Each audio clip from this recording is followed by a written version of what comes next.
This call is now being recorded. Assalamualaikum warahmatullahi wabarakatuh. Kita ketemu lagi di mata kuliah Sistem Kendali Modern dan alhamdulillah Google Meet-nya tidak bermasalah. Dan mudah-mudahan masih bisa terus lancar digunakan sampai akhir perkuliahan. Ya, untuk minggu sekarang saya akan mulai membahas tentang state space atau ruang keadaan, dan kita akan melihat bagaimana cara mentransformasikan atau mengubah suatu bentuk fungsi transfer ke dalam bentuk state space yang notabene adalah bentuk matriks.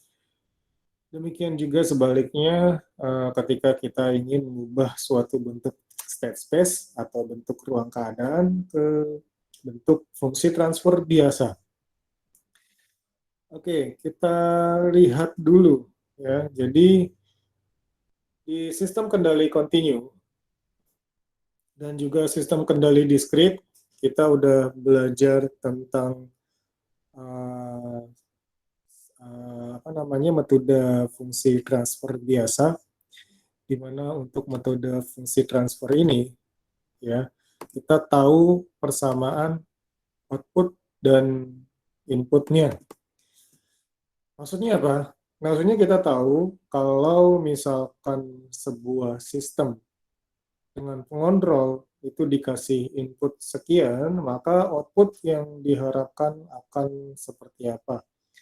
Kemarin praktikum kita juga sudah lihat ya, untuk praktikum kendali 1 dengan PID yang beda-beda, dengan dan tanpa pengontrol, maka respon outputnya juga beda-beda. Tetapi secara umum engineer sekarang itu lebih suka menggunakan metode state space atau metode ruang keadaan. Ya, jadi keunggulannya untuk metode state space dibandingkan dengan fungsi transfer Laplace biasa adalah kita bisa mengetahui gambaran keadaan sistem internal, di mana kalau misalkan dalam fungsi transfer biasa, kita cuma tahu keadaan output dibandingkan input. Sementara kalau menggunakan metode state space, kita bisa tahu keadaannya, state. Ya, state itu artinya keadaan. Nah, kelebihan lainnya metode ruang keadaan adalah kita bisa mengendalikan multi-input, multi-output. Untuk pengendali PID, ya, itu kita menggunakan single input, single output. Artinya, ketika kita mau mengontrol atau mengendalikan temperatur, maka inputnya bisa jadi adalah set point temperatur yang kita inginkan, dan outputnya adalah kenyataannya, temperatur yang dihasilkan misalkan oleh heater, atau pemanas lain, atau kipas, dan lain-lain. Tetapi, ketika saya mau mengontrol kelembaban dan temperatur dalam suatu ruangan, itu agak susah kalau hanya menggunakan PID saja. Kenapa? Karena ketika kita menambahkan kalor atau pemanas dan berusaha membuat suhunya stabil, itu bisa jadi kelembabannya yang nggak stabil. Ya. Kan kita kan mau mengatur suhu dan kelembaban ruangan, misalkan di ruangan tertentu. Masalahnya adalah suhu dan kelembaban itu saling mempengaruhi. Ketika saya naikkan heaternya, suhunya naik, cuma bisa jadi ruangan di dalam tempat tersebut itu jadi kering, ya. Karena kan kalau dipanaskan biasanya uap airnya hilang ya, atau menguap. Bisa jadi kering, sehingga kelembabannya berubah. Padahal saya juga ingin menjaga kelembabannya pada nilai tertentu. Ya, jadi kalau pakai PID dan saya ngatur cuma suhunya aja, kelembabannya nggak bisa diatur. Kalau misalkan saya mau mengatur kelembaban dengan cara mengatur penyemprotan air di dalam suatu ruangan, penyemprotan air itu bisa jadi mengubah suhu. Ya, jadi saya mau ngatur kelembabannya di suatu ruangan misalkan 90%.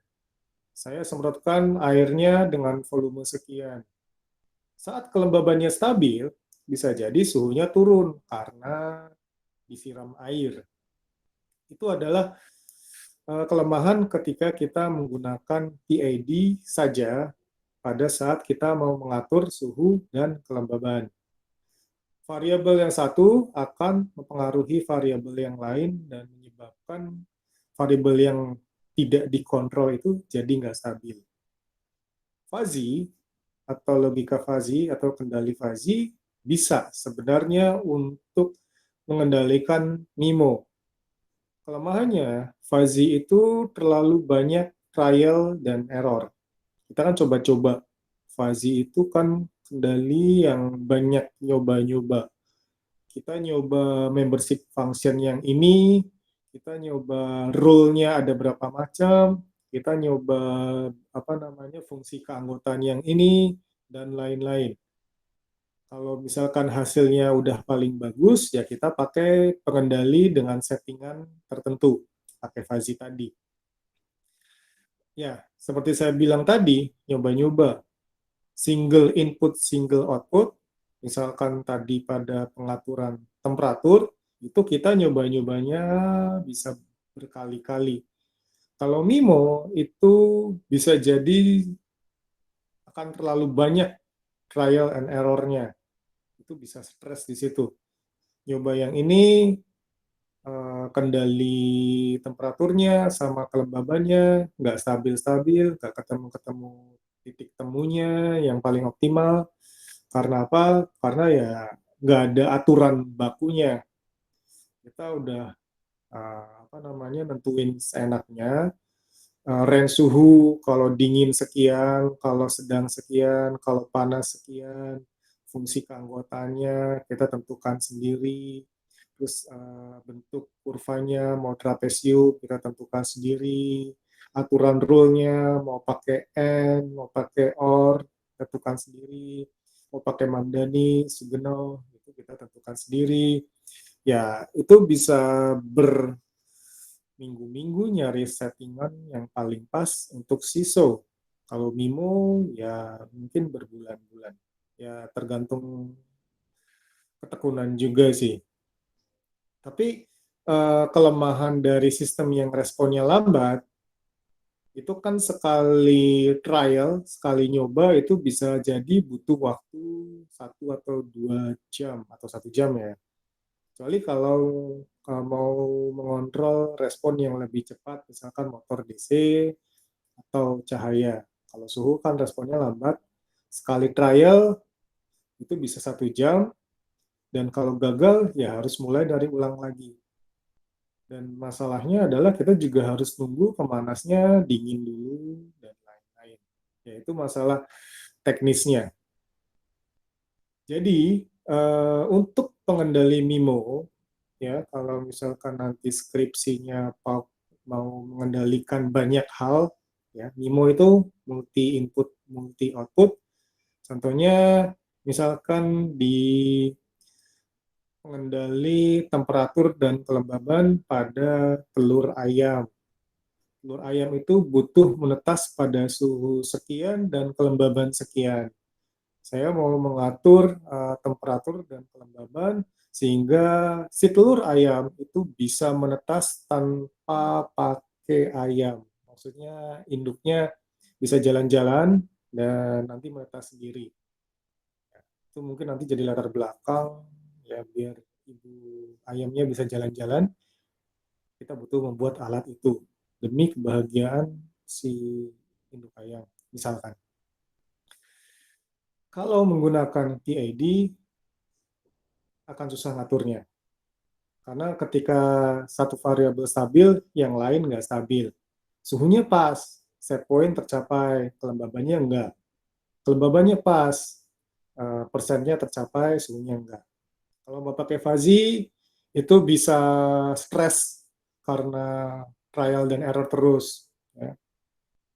Kita biasanya kalau MIMO itu pakai LQR. LQR itu Linear Quadratic Regulator. Atau bisa juga pakai pole placement. Atau bisa juga pakai model predictive control. Ya, ada banyak cara. Ya, tapi tetap kita harus tahu prinsip dari ruang keadaan tersebut. Dan terus terang aja, sistem kendali yang menggunakan MIMO itu relatif lebih sulit dibandingkan dengan sistem kendali yang pakai SISO. Dan mungkin saya kasih gambaran aja ya. Pengendali itu hardware-nya ada banyak. Misalkan mikro. Mikro itu macam-macam. Ada yang Atmega, Arduino, atau pakai Raspberry, terserah. Bisa juga PLC. PLC itu pakai ladder diagram. Bisa juga mau pakai PC menggunakan LabVIEW. Ya, saya biasanya ada 3 alternatif hardware pengontrol.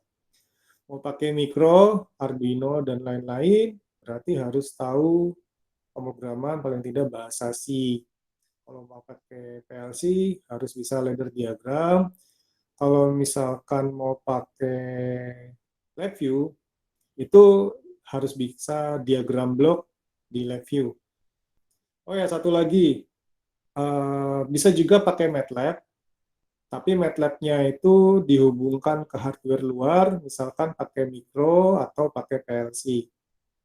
Tapi prinsip kerjanya jadi mirip sama LabVIEW. Kalau menurut saya, mendingan pakai LabVIEW langsung. Nah, itu adalah 3 atau 4 hardware jenis hardware yang biasa kita pakai untuk pengendali. Jadi pengendali itu sekarang program. Walaupun PID itu bisa dibuat dalam bentuk rangkaian operational amplifier. Ada rangkaian adder, ada rangkaian integrator, diferensiator, penguat, lalu subtraktor, dan lalu ada voltage follower, dan lain-lain. Bisa jadi satu PID butuh 10 atau 8 op-amp. Tapi itu nggak praktis. Mending PID-nya dibuat dalam bentuk program, bisa dalam bahasa C, bisa dalam ladder diagram, bisa dalam block diagram pada Simulink atau pada LabVIEW. Simulink sama LabVIEW itu mirip cara gambarnya, sangat user friendly. Demikian juga fuzzy. Fuzzy kalau misalkan kita mau pakai mikro itu bisa pakai bahasa C ya. Jadi program fuzzy-nya itu dalam bentuk bahasa C. Kalau misalkan mau nyari di luar bahasa C untuk program fuzzy itu bertebaran. Jadi ya bisa kopes ya gitu lah. Atau kalau mau pakai PLC, fuzzy juga bisa. Tapi Anda tidak akan menemukan program fuzzy pada PLC karena yang apa namanya ya, yang menggunakan fuzzy pada PLC tidak sebanyak yang menggunakan fuzzy pada mikro. Sehingga walaupun memang bisa dilakukan, orang yang nge-share programnya itu juga nggak ada, karena kan yang pakai dikit. Atau bisa juga fuzzy pakai MATLAB, itu user friendly, karena gambar-gambarnya itu udah enak dilihat. Mirip juga sama kayak LabVIEW. Nah, yang jadi masalah dari ketiga atau keempat pengontrol tadi, baik mikro, PLC, ataupun LabVIEW yang menggunakan data acquisition hardware, itu adalah cara kita menghubungkan keluaran pengontrol atau pengendali dengan apa yang kita kendalikan. Kalau yang dikendalikan cuma lampu, ya udah langsung aja dihubungkan. Misalkan saya mau mengatur pencahayaan di suatu ruangan dan aturan cahayanya itu pakai LED. Ya, jadi intensitas LED-nya kita atur bisa dari mikro, bisa dari PLC, bisa dari LabVIEW. Kalau kayak gitu, rangkaiannya simple. Karena apa? LED itu bisa langsung dihubungkan ke mikro, ke PLC, ataupun ke DEC LabVIEW. Tapi kalau yang mau kita kontrol itu adalah misalkan motor DC aja, kita nggak bisa langsung menghubungkan motor DC ke mikro atau ke PLC atau ke DAC, ya. Karena spesifikasi motor DC itu biasanya butuh arus yang besar, sehingga kita ngaturnya pakai PWM, keluaran dari mikro atau dari PLC atau dari DAC LabVIEW. Nah, untuk bisa menggerakkan motor DC, ya kita butuh rangkaian penggerak atau driver. Keluarannya berupa PWM dan dia akan diatur duty cycle-nya berdasarkan program pengendali kita dan akan menggerakkan motor. Jadi motornya nggak akan bisa langsung dihubungkan ke pengendali dalam hal ini ke mikro atau ke PLC atau ke DAC. Butuh rangkaian tambahan. Bisa jadi selain arusnya yang kurang juga tegangan. Misalkan motor DC-nya 24 volt, tegangannya arusnya 4 ampere. Ya, jadi butuh penguat tegangan juga, ya, penguat tegangan, penguat arus. Saya sih ngasih istilah penguat daya karena dayanya dikuatkan. Cuma rangkaiannya bisa macam-macam banget. Driver itu kayak misalkan yang counter clockwise itu ya kan sebenarnya intinya kita ngasih apa namanya duty cycle dengan berapa persen dan arus yang masuk itu adalah sesuai dengan karakteristik motor DC-nya. Itu baru motor DC. Kalau pemanas itu mirip seperti motor DC, tetapi kita juga harus tahu karakteristik pemanasnya. Yang pertama, apakah DC atau AC? Dan kalau DC, dia butuh tegangan berapa dan arus berapa, itu yang penting. Mungkin ada istilah lain, PWM-nya dia bisa terima sampai berapa respon frekuensinya. Tapi intinya tegangan sama arus. Kenapa? Karena keluaran dari mikro, keluaran dari PLC, keluaran dari DAC review, itu dayanya kecil. Paling tegangannya 5 volt kalau misalkan mikro sama DAC ya. Kalau dari PLC 24 volt bisa. Tapi keluaran PLC harusnya masih kecil. Sehingga yang paling dipikirkan di sini adalah rangkaian untuk menghubungkan keluaran dari pengendali ke yang mau kita kendalikan. Itu sama-sama DC. Kalau yang mau kita kendalikan adalah komponen AC atau alternating current, ya kita butuh rangkaian RIA dan zero crossing detector dan penguat dan lain-lain. Artinya trikinya di situ. Dari output pengendali ke yang kita kendalikan. Kalau dari sensor ke mikro itu relatif lebih mudah. Karena keluaran dari sensor itu biasanya dayanya juga nggak besar ya. Paling tegangan sekian volt. Malah kadang-kadang butuh penguat biasa untuk sampai ke mikro. Ya, seperti itu. Jadi untuk yang mau skripsi, driver rangkaiannya dan susunan rangkaiannya itu harus benar-benar diperhatikan kapasitas dari daya yang mau kita kendalikan. Arus sama tegangan sama paling tidak respon frekuensi. Dan juga kita harus memilih power supply yang tepat. Jangan sampai power supply-nya kekurangan daya. Power supply itu adalah penyuplai daya yang paling tidak memiliki daya sedikit lebih besar dibandingkan penguat yang kita punya. Misalkan rangkaian driver itu butuh keluaran arus 3 ampere. Tentu saja power supply-nya butuh yang bisa memberikan arus lebih besar daripada. Oke, ya itu terkait dengan sistem umpan balik. Kita balik lagi ke ruang keadaan, ya. Kita bisa lihat di sini, ini sebenarnya mirip ya dengan apa namanya SISO.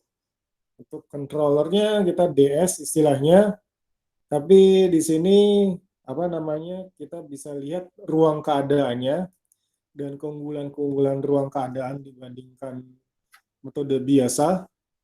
Yang pertama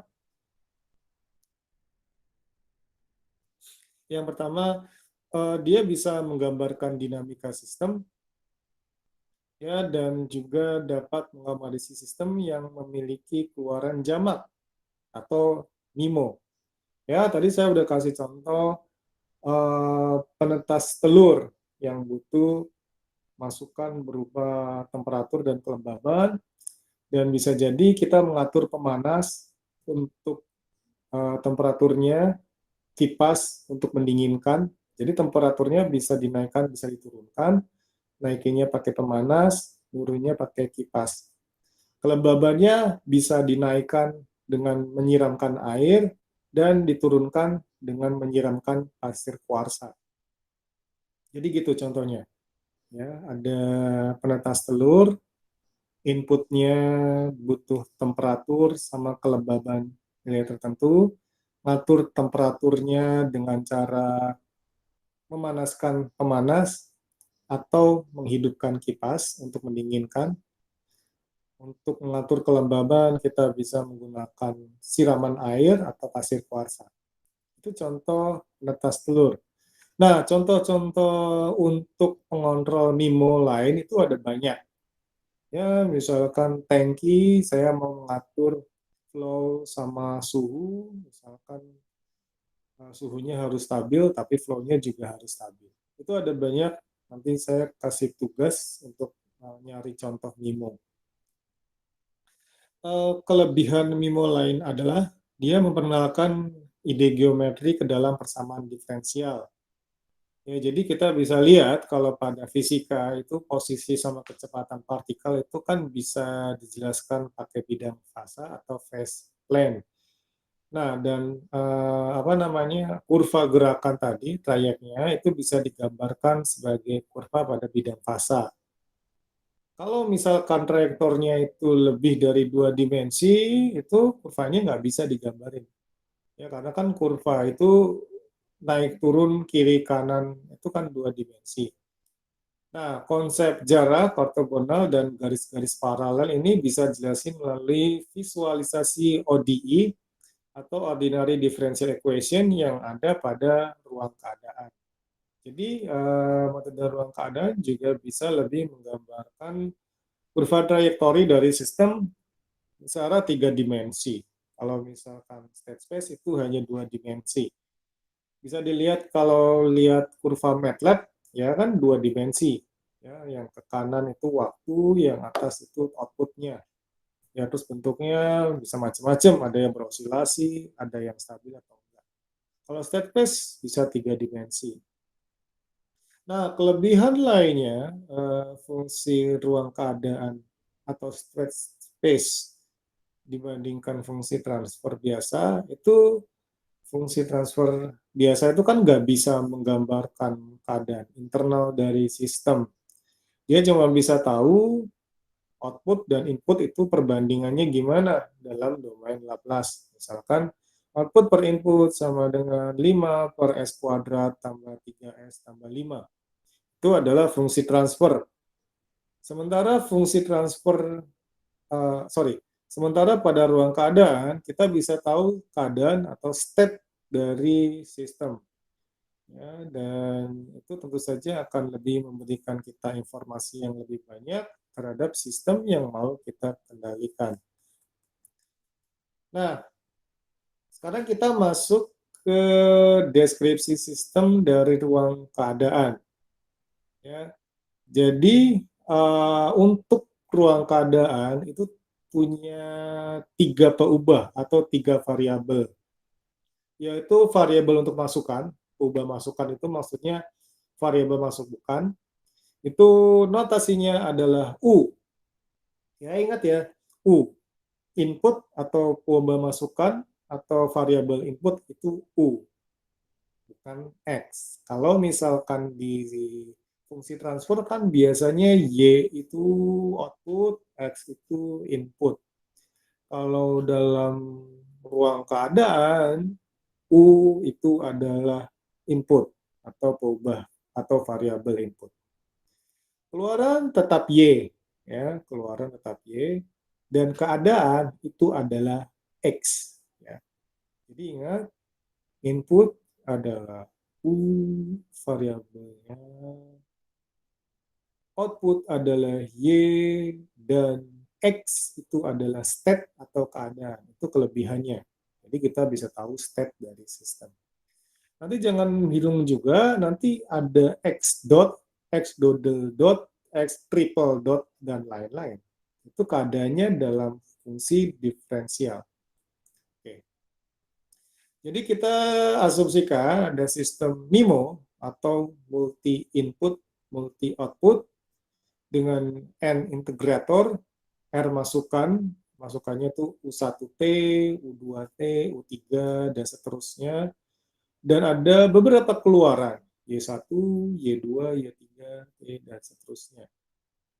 Jadi kalau misalkan state variable atau peubah keadaan itu merupakan N keluaran integrator X1, X2 ini, maka kita bisa nyatakan ya, X1 dot T itu adalah fungsi dari X1, X2, dan seterusnya. Dan dia juga tergantung dari fungsi input U1, U2, dan seterusnya, dan dalam domain waktu. Demikian juga X2 dot itu adalah merupakan fungsi dari X1, X2, dan seterusnya yang dipengaruhi juga oleh peubah input U1, U2, dan seterusnya, dan dalam domain waktu. Nah, kalau keluaran output itu sebanyak M, itu adalah fungsi dari X1, X2 juga, U1, U2 juga, dan dalam domain waktu. Jadi kita bisa lihat definisinya adalah seperti ini. Nah, ini adalah definisi ruang keadaan. Ini kalau misalkan kita memiliki N state. Tapi nanti kenyataannya di soal paling ini matriksnya 2x2. Jadi jangan merasa seram melihat bentuk-bentuk ini.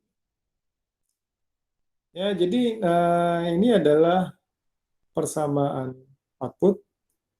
Ini adalah hubungan antara state, input, dan waktu. Dan kita bisa nyatakan persamaannya dalam ruang keadaan seperti ini, yaitu X dot itu adalah fungsi dari keadaan X, input U dan T, output Y itu adalah fungsi dari X, input U dan T. Nah, sehingga kita bisa nyatakan ini adalah fungsi sakti atau persamaan dasar dari state space. Ini sangat penting. Ya, X dot sama dengan AX tambah BU, di mana A adalah matriks state dan B adalah matriks variabel input. Dan YT itu adalah CX tambah DU. Dalam kurung T itu cuma untuk menandakan semua itu dalam domain waktu.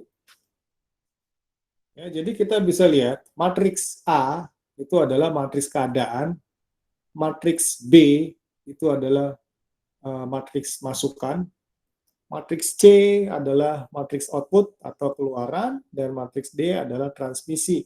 Kalau misalkan ada yang menghubungkan langsung dari input ke output.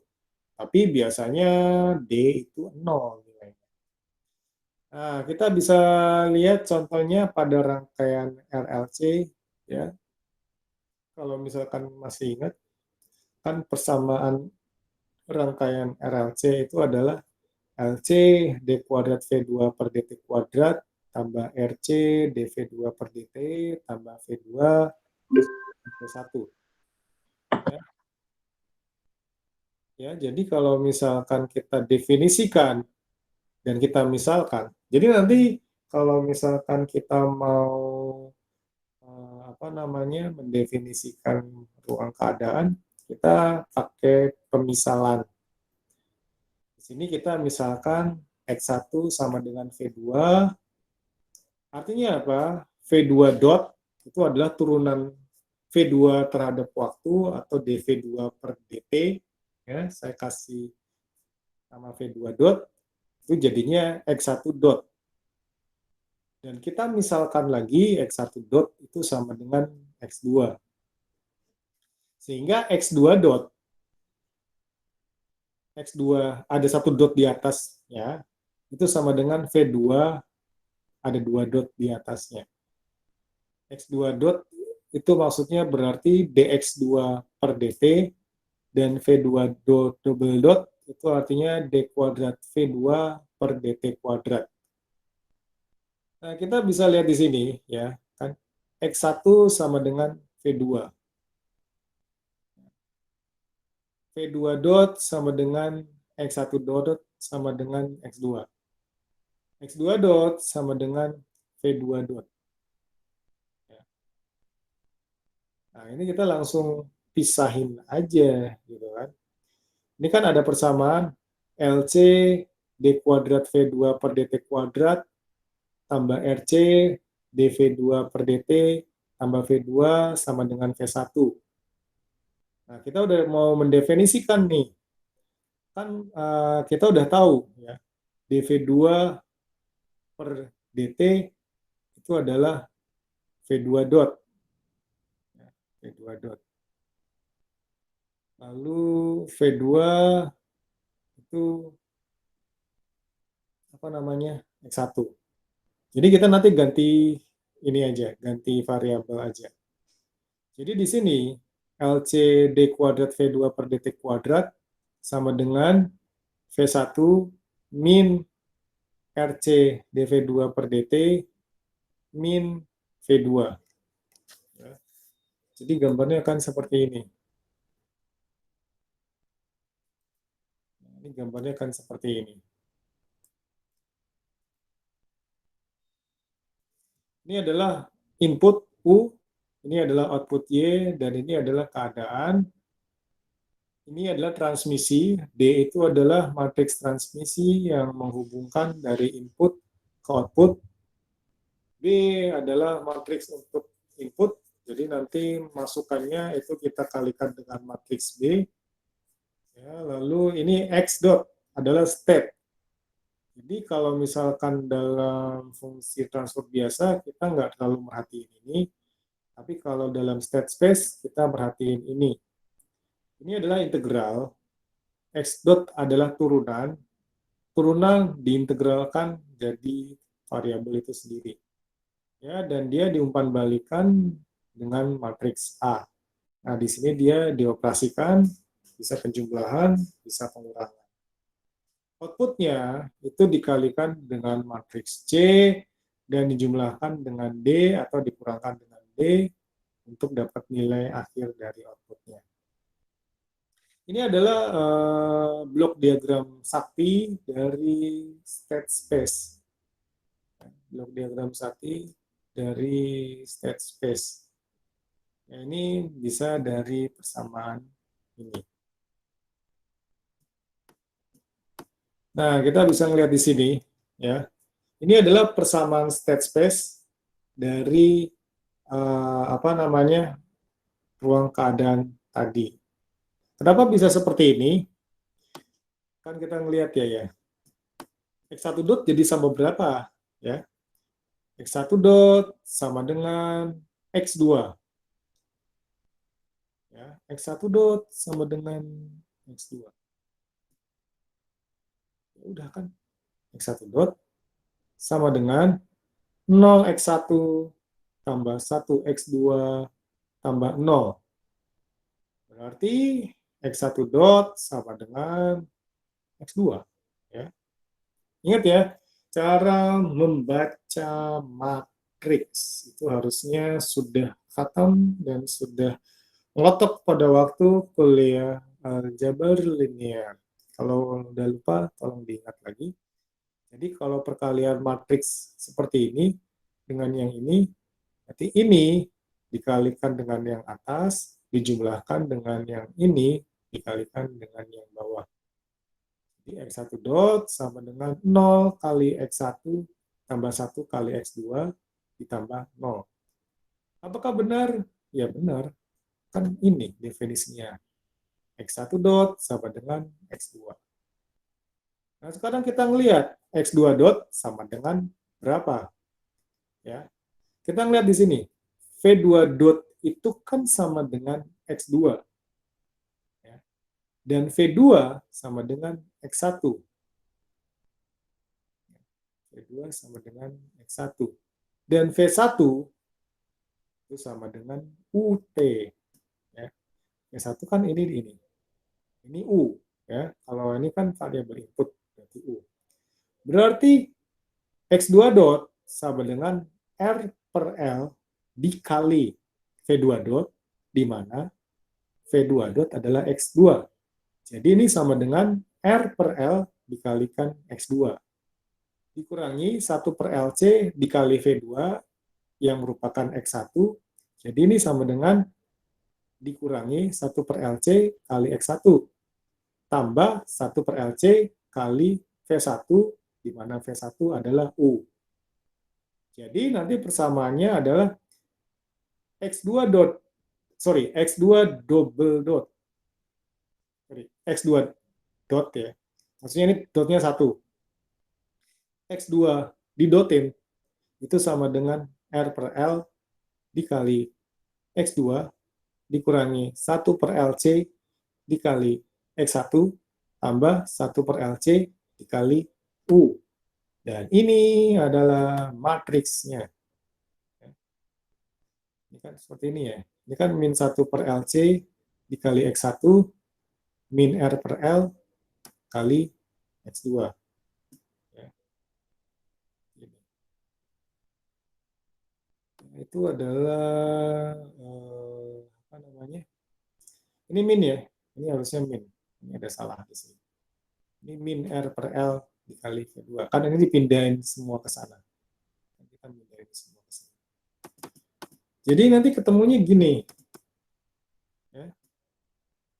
X2 dot sama dengan min 1 per LC kali X1 min R per L kali X2 tambah 1 per LC kali U. Sekarang bagaimana dengan persamaan outputnya? Ya, persamaan outputnya. Ya udah, kita ngelihat di sini. Ya. Y, kita ngelihat di sini, itu kan sama dengan X. C, C-nya berarti matriksnya 1. Kenapa? Karena Y sama dengan X dan D-nya sama dengan 0. Di sini nggak ada D. Jadi Y sama dengan X, itu kita lihat, ya, X1 di sini adalah X, jadi YT sama dengan 1 dikali X1 tambah 0 kali X2, atau Y sama dengan X1. Nah, itu cara kita mengubah dari bentuk fungsi transfer ke bentuk matriks. Nah, sekarang bagaimana kalau misalkan saya ingin mengubah bentuk SISO atau bentuk fungsi apa? Bentuk fungsi SISO ya. Ya, SISO maksudnya simpel-simpel aja. Ya. Itu kita bisa rumuskan seperti ini. YS kan sama dengan YS per US ya. Itu maksudnya fungsi transfer. Y per U. Kok U bukan X? Karena kita lagi mainin state space di sini. Jadi biar sama variabelnya kita pakai U. Nah, kita transformasikan Laplace. Ya. Jadi kita bisa rekonstruksi seperti ini. X dot itu kan X, S dikali X dikurangi X 0. Itu sama dengan AX tambah BU. Y sama dengan CX tambah DU. Dan kalau X0-nya sama dengan 0, maka XS dikurangi AX sama dengan BU. Atau ini SI. Ya, I itu adalah matriks identitas yang kalau serong nilainya 1 semua. SI dikurangi A dikali X sama dengan BU. Ya, atau X sama dengan 1 per SI min A dikali BU. Nah, 1 per itu adalah inverse dari SI min A. Ingat inverse caranya seperti apa? Jadi jangan sampai lupa cara menghitung inverse matriks untuk 2 kali 2. Kalau 3 kali 3 lebih kompleks. Tapi kalau 2 kali 2 masih gampang. Oke.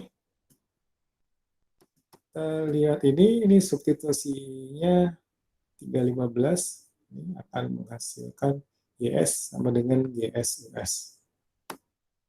Jadi kita bisa lihat GS itu sama dengan C SI min A min 1 B tambah D. Ya. Nah, kita kan lihat di sini kan. Ini kan CX tambah D. Ya, dan X-nya ini. C-nya ini.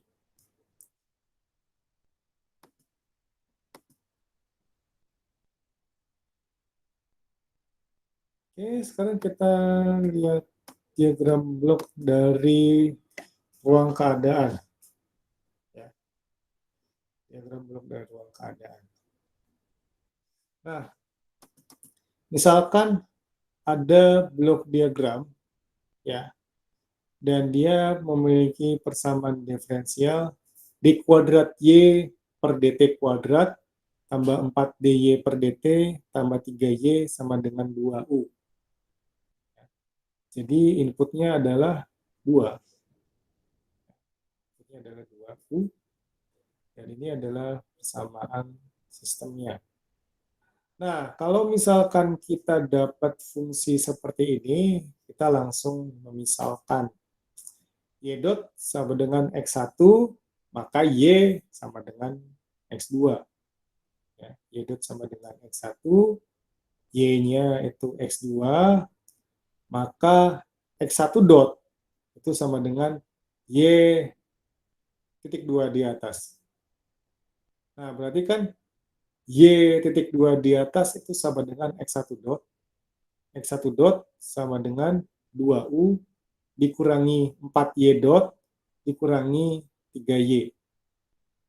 X1 dot sama dengan 2U dikurangi, karena Y dot sama dengan X1, itu dikurangi 4X1 dikurangi 3Y, Y itu adalah X2, berarti dikurangi 3X2. Berarti X1 dot sama dengan min 4X1 min 3X2 tambah 2U. Dan ini X2 dot sama dengan X1. Saya ingin mengubah persamaan ini ke dalam bentuk state space. Ya udah, kita langsung buat pemisalan untuk matriks A-nya. Berarti kan kita bisa lihat di sini. Untuk X1 dot, ya, X1 dot sama dengan min 4 X1 min 3 X2 tambah 2U. X2 dot sama dengan X1 tambah 0 X2 tambah 0. Y sama dengan 0 X1 tambah X2, atau Y sama dengan X2, karena yang dipinggirin ke atas itu adalah X2. Dan D itu sama dengan 0. Ini gambarnya seperti ini. Jadi ada masukan U, ini dikali 2, misalnya dioperasikan seperti ini. Ya, ini ada pengurangan. Nah, ini adalah X1 dot diintegralkan jadi X1, ini sama dengan X2, diintegralkan X1 sorry sama dengan X2 dot diintegralkan sama dengan X2, ini sama dengan Y. Ya. Nah, lalu bagaimana cara kita mengkonversi dari bentuk matriks ke bentuk fungsi transfer? Nah, sekarang saya ambil contoh yang ini. Ya, ini saya mau mengubah bentuk matriks yang ini jadi bentuk fungsi transfer biasa. Harusnya hasilnya adalah ini, mirip sama ini. Ya, kita lihat caranya. Ini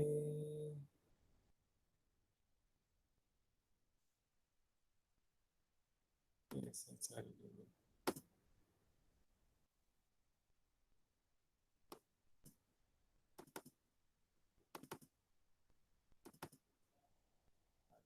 Bentar.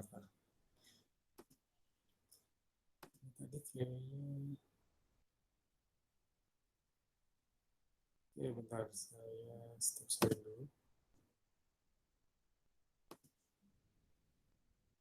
Bentar.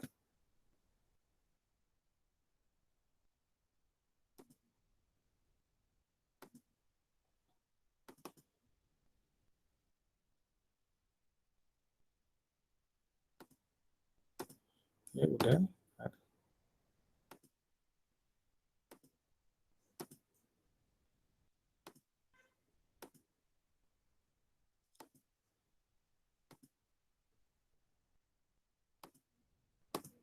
Oke, ya kita udah lihat ya.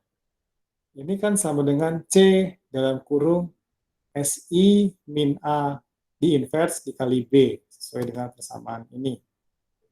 Lalu bagaimana cara mengoperasikannya? Ini kan seperti ini kan. GS sama dengan C dalam kurung SI min A pangkat min 1 atau inverse dikali B ditambah D. D-nya 0 karena tidak ada input yang langsung terhubung ke output. Jadi kita langsung menggunakan GS sama dengan C dalam kurung SI, ya ini S itu adalah Laplace atau JW, J omega. I itu adalah matriks identitas dan A adalah matriks state, B adalah matriks input. Ya. Oke, kita lihat lagi yang tadi. Ya, ini kan GS sama dengan C dalam kurung SI min A pangkat min 1 kali B. Langsung kita masukkan, ini kayaknya tadi ini yang ini kan A-nya ini ya. A-nya itu adalah min 4, min 3, 1, 0, B-nya 2, 0, C-nya 0, 1, D-nya sama dengan 0. Kita lihat di sini. Nah, ini udah ada dari soalnya. Saya mau ubah ke bentuk fungsi transfer biasa. Jadi di sini GS, ya mudah-mudahan kelihatan, itu sama dengan SI min A pangkat min 1 kali B tambah D. Ini C, ya bukan kurung. Ini C, kayak kurung sih. C-nya itu adalah 01, SI itu berarti S dikali matriks identitas. Saya nggak jabarkan di sini. Jadi di sini adalah I, ya, yang nilainya adalah 1, 1, ya. 1, 1 dikalikan S. Kan 1, 0, 0, 1 dikalikan S, jadi S0, 0S. Dikurangi A. A-nya adalah min 4, min 3, 1, 0. Nah, ini ada yang kurang di sini nih, kurungnya. Ini harusnya ada kurung satu lagi dan di inverse. Ya, ini ada kurung satu lagi dan di inverse. Ya, tolong diperhatikan, ini saya kurang kurung di sini. Bisa nambah kurung nggak ya? Nggak bisa diedit. Bisa nggak?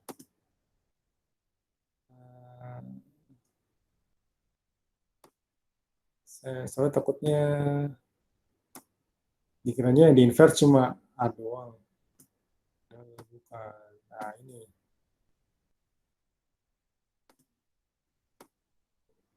Aduh. Ini lagi ini. Ini ceritanya gini.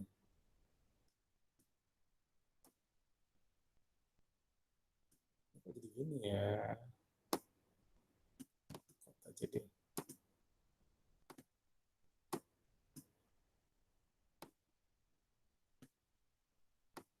nah,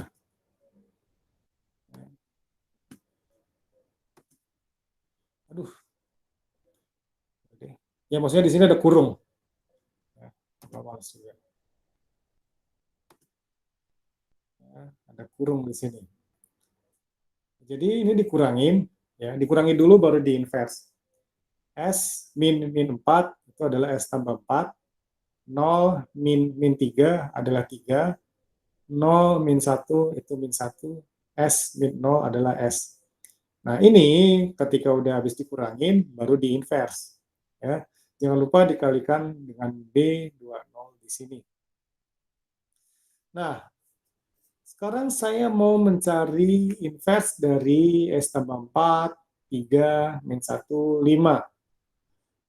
Bentuk inverse dari ini adalah satu dari determinan matriks ini. Determinan kalau 2 kali 2 kan berarti kan ini dikali silang dikurangi dengan ini. Berarti determinannya adalah S tambah 4 dikali S dikurangi min 1 kali 3. Berarti kan S kuadrat tambah 4X, 4S dikurangi min 3. Atau S kuadrat tambah 4S tambah 3. Nah, bagian matriks yang di sini, untuk bagian ini sama ini ditukar. Ya, jadi yang posisi S jadi S tambah 4, yang posisi S tambah 4 itu jadi S, dan yang ini, ya, coba diingat-ingat lagi, itu diganti tandanya. Yang tadinya positif jadi negatif, yang tandanya negatif jadi positif. Jadi kan ketemunya gini, S min 3, 1, S tambah 4. Nah, itu dikalikan dengan 1 per determinan matriks. Ketemunya kan berarti S per S kuadrat tambah 4S tambah 3, min 3 per S kuadrat tambah 4S tambah 3, 1 per S kuadrat tambah 4S tambah 3, S tambah 4 per S kuadrat tambah 4S tambah 3. Ya, nah, kita sekarang udah ketemu nih SI min A inverse-nya. Kita kalikan dengan C sama B. Anak mana yang dikalikan? Kita kalikan yang B dulu. Ingat kalau matriks 2 kali 2 dikalikan matriks bentuk kolom seperti ini, berarti nanti hasilnya akan kolom juga. Jadi S per S kuadrat tambah 4S tambah 3 kali 2 min 3 per S kuadrat tambah 4S tambah 3 kali 0. Jadi yang di atas itu adalah hasilnya 2S per S kuadrat tambah 4S tambah 3. Kalau yang di bawah juga sama, yang ini dikalikan sama 2, yang ini dikalikan sama yang di bawahnya. Jadi nanti ketemu 2 per S kuadrat tambah 4S tambah 3 ditambah S tambah 4 kali S kuadrat tambah 4S tambah 3 kali 0. Jadi ketemunya 2 per S kuadrat tambah 4S tambah 3. Nah ini dikalikan 0,1 yang merupakan matriks C tadi. Berarti 0 dikalikan 2S per S kuadrat tambah 4S tambah 3 ditambah 1 dikali 2 per S kuadrat tambah 4S tambah 3. Ketemunya ya udah ini 2 per S kuadrat tambah 4S tambah 3. Ya itu adalah cara mengkonversi dari bentuk state space ke bentuk apa namanya fungsi transfer biasa, ya, ke bentuk fungsi transfer biasa. Oke, sampai sini ada pertanyaan? Ya.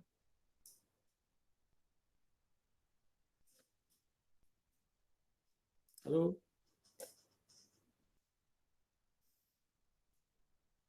Oke, ya, ini saya kasih tugas sistem kendali modern.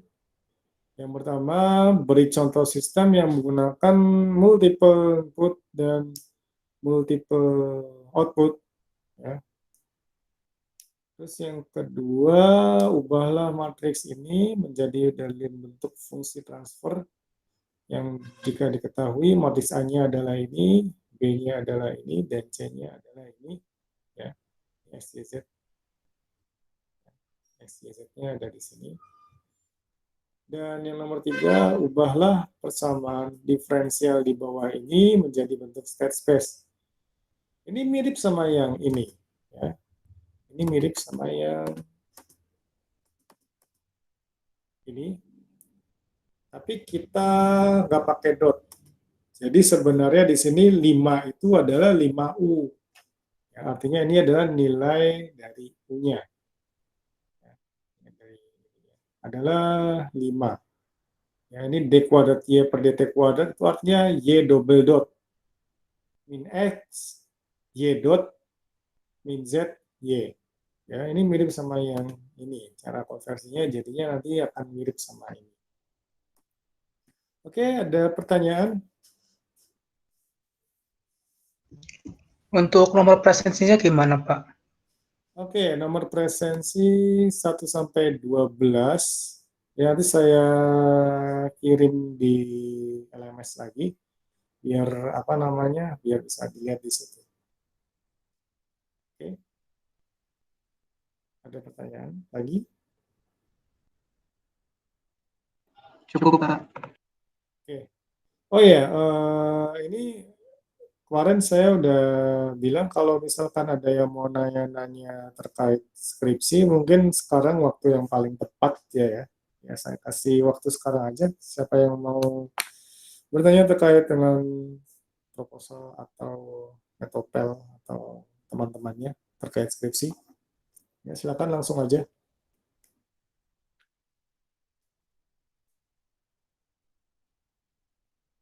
Halo? Nggak, biar bisa langsung ngobrol dan sharing sama yang lain juga. Gitu. Pak, maaf. Ya, ya. Kemarin kan Bapak nyinggah tuh yang Aduh, sorry, ini kenapa ada belang-belang? real apa yang skripsi itu yang IoT itu yang nggak boleh itu yang kayak gimana Pak? Saya lupa lagi. Yang mindahin data apa gimana gitu. Ya, kalau misalkan dari saya, kalau misalkan cuma IoT, dari satu sensor ke mikro, terus pakai SP, terus ke cloud, terus sensornya sama, cuma ngukur apa yang beda. Misalkan yang satu sensor suhu, tapi suhu tanaman, yang kedua suhu tanah, yang tiga suhu ruangan, terus yang keempat suhu oven, yang kelima suhu air, yang keenam suhu kulkas, yang ketujuh suhu. Ya kebayangkan maksudnya Pak kebayang sensornya Pak? ya Iya kebayang. sensornya mirip sama kirim ke mikro, dari mikro ke ESP ke apa namanya ke piranti IoT, dari IoT ngirim ke cloud ke website, ya kan cuma beda nempatin sensornya di mana ya kan Oh iya Pak ya. satu sensor digilir ke tempat tertentu, yang satu dikasih ke oven, yang satu dikasih ke tanah, yang satu dikasih ke, karena banyak juga yang kasusnya seperti itu, artinya sensor kelembaban, satu tanah A, tanah B, tanah C, tanah gambut, tanah sawah, tanah apa, tanah liat, ya gitu, ya kan. Iya Pak ya Pak. Oke, Jadi ada jadi apa? sistemnya aja gitu ya Pak yang harus diubah gitu. Jadi nggak boleh satu gitu ya Pak. Ya, nggak boleh satu sensor untuk mengukur yang beda-beda dan jadi judul yang beda-beda. Oke Pak. Makasih Pak. Ya. Ya, ada pertanyaan tanya skripsi? Saya mau nanya, Pak. Ya. Uh, Ya. Terkait yang plan kita, Mau kalau tanya. Ya, satu-satu dulu. Oke. Terus siapa dulu? Ya. Ya, Ya. kayaknya tadi nge-lag. Kalau misalkan kita mau bikin kayak apa? Kita bikinnya topologi, kayak pembuatannya tuh kayak mikro, Pak. Hmm. Sedangkan untuk hardware-nya sendiri, untuk alatnya udah ada. itu buat nyambungin dari plan kita atau apa ya yang mau kita bikin ke hardware-nya itu gimana ya Pak? Ya, pertama-tama hardware-nya itu kapasitasnya tegangannya berapa, arusnya berapa, AC atau DC. Itu harus tahu dulu. Hardware-nya apa? Alat roasting Pak niatnya Pak. Nah, tegangannya Nah, berapa? tegangannya sebentar Pak. Arusnya juga berapa? Eh, di sini saya ngambil beberapa ini apa referensi yang buat alat roastingnya. Pakainya 5 VDC, 12 VDC, dan 16 VDC kebanyakan Pak. Iya, kalau misalkan keluarannya 5 VDC, paling kita cuma butuh driver untuk penguat arus. Itu udah banyak kok driver motor DC. Ya, itu bisa diaplikasikan di situ. Ya, tergantung arusnya. Kalau 2 ampere, kita pakai driver yang mana. Kalau 5 ampere, kita pakai driver yang mana. Kalau 10 ampere, kita pakai driver yang mana. Nanti keluaran dari mikro itu PWM.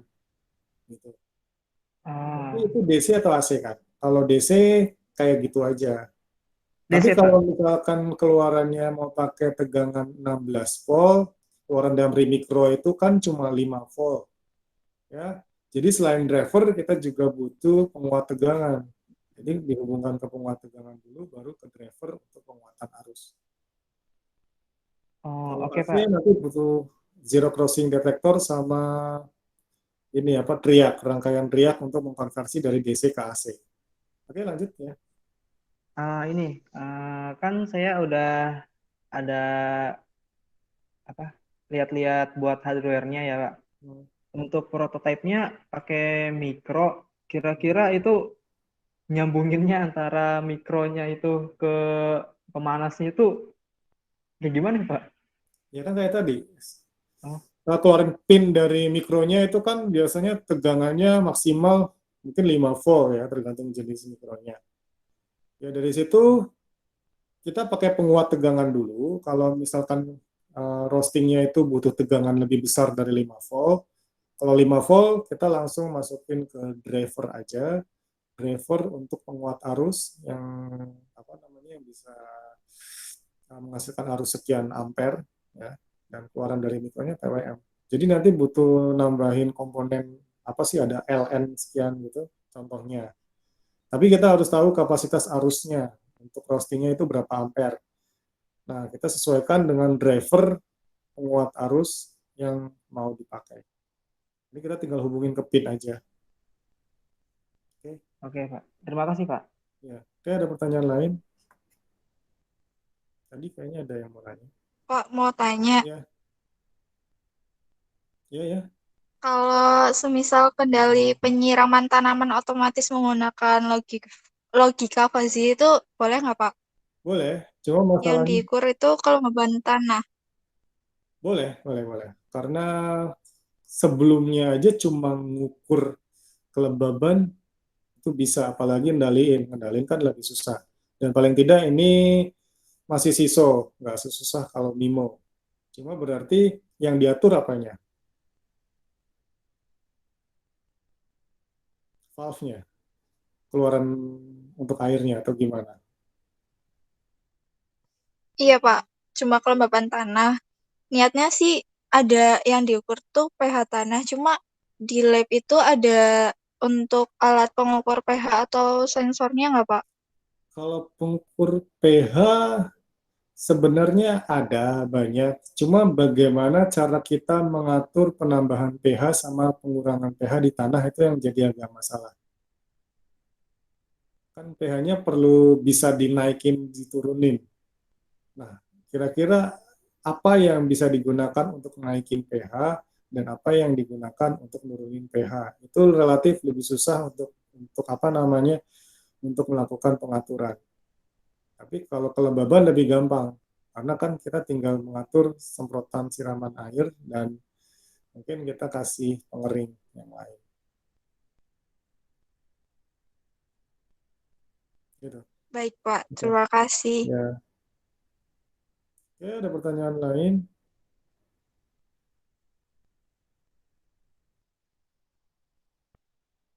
Nggak ada ya? Pak, mau tanya Pak, Oke ya. kalau semisal yang untuk skripsian itu kayak penelitian atau pembuatan alat ini Pak, bisa nggak Pak? Apa namanya? Kayak pintu peliharaan otomatis, jadi yang bisa ngedeteksi gelombang suara kucing atau anjing kita kayak gitu. Itu bisa Bisa, masuk nggak? bisa. Ya, berarti kamu nanti mengatur apa namanya inputnya dari mikrofon dan kamu menyamakan dengan database suara. Misalkan kalau suara kucing, karakteristik frekuensinya kayak gini, warna suaranya kayak gini, dan kalau udah matching sekian persen itu dianggap sama dan membuka pintu, ya nggak apa-apa. Oke Pak, makasih Pak. Yang tidak kamu tahu karakteristik suara yang mau diukur, apakah yang diukur frekuensinya, apakah amplitudenya, atau yang lainnya, sehingga kamu bisa membedakan suara kucing dengan suara anjing atau suara kucing yang lain. Kucing suaranya juga beda-beda. Apakah kamu mau membuat hanya satu kucing yang bisa buka pintu, atau harus kucing, nggak peduli kucingnya siapa. Gitu. Ya. Itu bisa. Karena juga ada alat khusus, saya pernah lihat. Jadi dia bisa mengenali wajah kucing. Jadi ada kucing yang makannya susah, ada kucing yang makannya gampang. Nah, kalau misalkan kita taruh apa namanya makanannya sembarang, makanannya itu habis sama kucing yang makannya gampang. Ya. Jadi dia beli alat, ya, di mana makanannya ditaruh di box yang mengenali muka si kucing yang makannya susah tadi. Jadi kalau si kucing yang makannya banyak itu nggak bisa buka boxnya. Tapi kalau kucing yang makannya susah bisa buka boxnya. Itu juga bisa jadi penelitian mirip sih. Kayak gitu. Kalau kayak gitu berarti dia pakai sensor ultrasonik ya Pak? Enggak, dia pakai sensor kamera. Kalau yang suara maksudnya. Suara mikrofon, kan mikrofon. Jadi mikrofonnya nanti bisa masuk ke apa namanya ya untuk alat mendeteksi gelombang suara. Bisa dari frekuensinya, bisa dari warnanya. Oke Pak. Matlablog dari situ. Ya, dari MATLAB ke mikro bisa. Oke Pak. Oke, ada pertanyaan lain? Ya. Oke, ada pertanyaan lain?